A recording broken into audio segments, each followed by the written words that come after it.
L'esprit du dragon est hautement respecté à Ionia.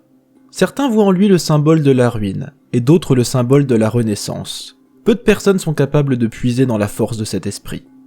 Le jeune Lee Sin se montra un jour au monastère de Shojin, prétendant que l'esprit du dragon l'avait choisi comme réceptacle. Les moines virent le potentiel de Lee Sin, mais aussi son arrogance, si bien qu'il fut pendant longtemps cantonné à la vaisselle et au lessivage de plancher.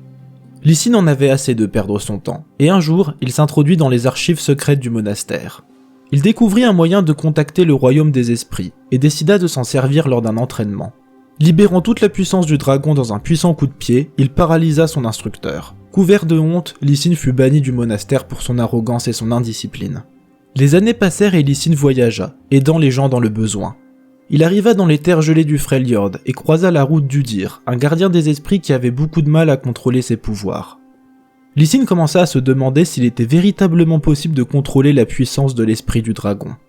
Tous deux en quête d'un guide spirituel, les deux hommes se lièrent d'amitié, et Lee Sin invita Udir à retourner avec lui à Ionia. En rentrant, ils apprirent que l'empire de Noxus avait envahi les terres premières.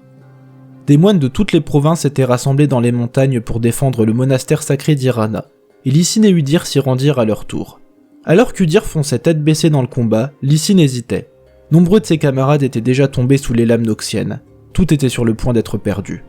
Il comprit qu'il devait alors faire appel à la puissance du dragon.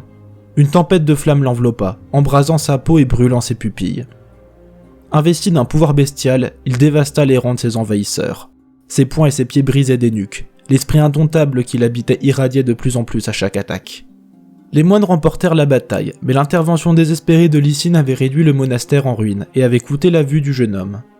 Il comprit alors qu'aucun mortel ne pouvait contrôler totalement l'esprit du dragon.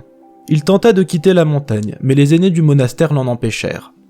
Lee Sin avait changé, il n'était plus obsédé par la puissance. Il fut pardonné de son arrogance passée. Lee Sin resta au temple pour aider à la reconstruction, et après le départ d'Udir, il se consacra à la recherche de la sagesse. Il sait qu'il doit dompter le dragon en lui s'il veut pouvoir affronter son prochain ennemi.